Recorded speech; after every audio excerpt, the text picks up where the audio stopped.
Всем привет!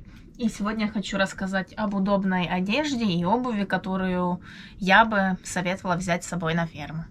Погнали! Так, сразу извиняюсь за беспорядочие, потому что я уже немного пакую вещи, которые буду брать с собой. И которые здесь оставлю, в общем, полностью начинаю собираться додому на Украину. Вот. Так. Можно взять вот такую кофту. Она капец легкая. Даже не знаю, сколько грамм ей дать. Очень легкая. И чем ее плюс? Чем она вам пригодится? Когда будет сильное солнце, и вы можете обгореть, или же рвать малину, вы не будете царапать все тело, как в футболке. Вот, и мне не так жарко. И очень рекомендую найти какие-то такие штаны, как вот эти на мне. Короче, здесь есть молнии. Вот такие вот. И при желании вы просто открыли и сделали себе шорты. Вот. Также здесь есть такие стяжки. Вот. Если надо, вы затянули и сделали себе капри или что-то в этом роде. Штанишки нужны с карманами, потому что вам туда надо как минимум складывать стикеры. Стикеры у вас должны быть всегда. Вот. Вам надо туда вложить наушники, советую. Это будут беспроводные или проводные. Вот. Также вам может понадобиться носовой платочек. Как у меня могут длиться сопли, когда холодно или еще что-то. В общем, носовой платочек рекомендую при себе иметь. Ну и тот же телефон. Здесь еще есть сзади кармашки.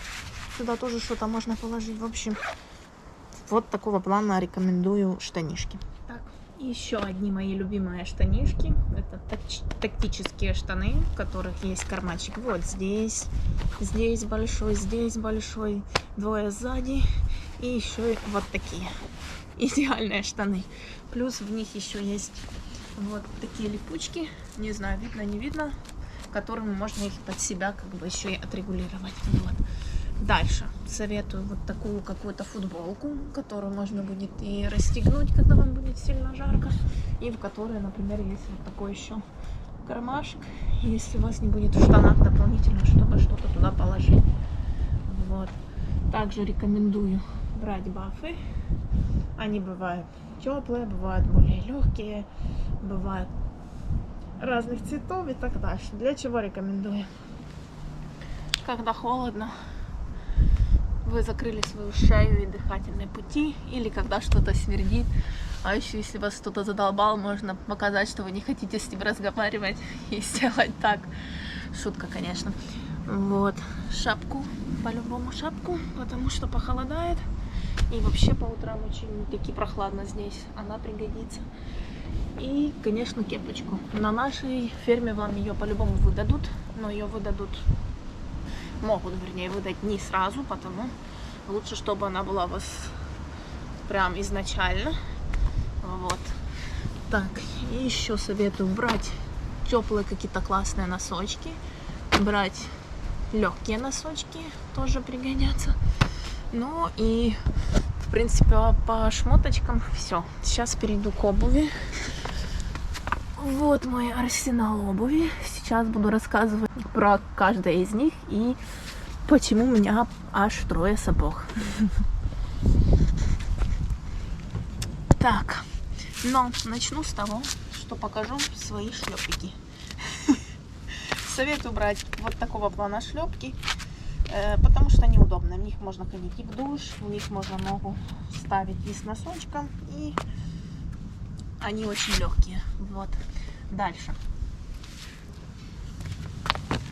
кроссы. Так. Кроссы уже изрядно подгуляли, потому что не сезон со мной отработали. Но они удобные. Не советую брать здесь полностью сетку, потому что утром часто роса, и они у вас в первые же минуты работы будут мокрые. Здесь как бы тоже, можно сказать, сетка, но она плотная, я не знаю, у меня с ними проблем не было. Это что по кроссам. Пенные сапоги, которые я брала с собой, они очень легкие, и в них тепло зимой, потому что с них не так тянет, как с резиновых с земли. В них, конкретно в моих, была вот такая вот, я ее называю чуня, то есть теплый вот такой, я не знаю даже, как его назвать, валеночек. И это реальная бомба зимой. Потом мне здесь выдали такие резиновые, их можно было брать, а можно было и не брать, но я решила взять для сменки, чтобы были, потому вот в таких я тоже как бы ходила. Они уже изрядно тяжелее. Вот, ну и буквально неделю назад мне выдали еще одни, эти прям капец тяжелые, эти с железным носком. То есть мы работали с трактором, и по технике безопасности мы должны были быть в обуви с железным носком. Вот. Сейчас хочу вам показать разницу в весе, чтобы вы понимали, что такое пенные сапоги. Так. Вот такой один из лайфхаков у меня есть кантер. Так. Закинем сначала пенные. Так, давай, включайся. Хорошо. Помощник сумка.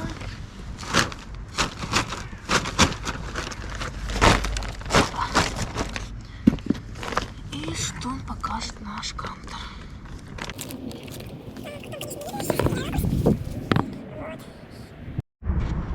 Итого пенные весом меньше килограмма. 960 грамм. Не знаю, видно, не видно. Так, сейчас покажу, сколько весит обычная резиновая.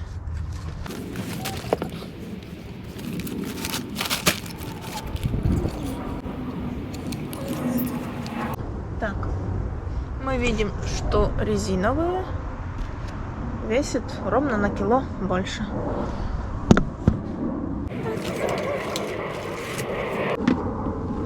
Железным носком. Для понимания вами, когда я после пенных надела вот эти железным носочком, у меня было ощущение, что я просто в кандалах. Я один шаг, второй шаг, думаю, что такое?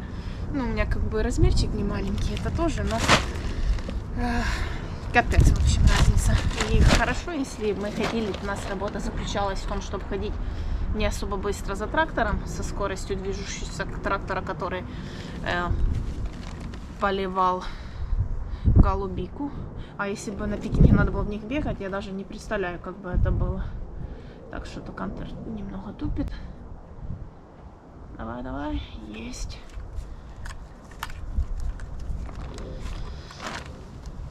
Вот. 2,5 килограмма, чтобы не думали, что я вас обманываю.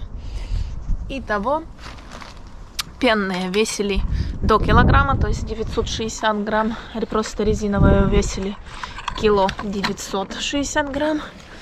Ну, а железным носком уже весили, сколько, по-моему, 2,600. Так что, если вы найдете пенные сапоги с железным или пластмассовым носком, это будет вообще просто супер бомба, и вам не надо будет трое сапог и таскать на себе кандалы.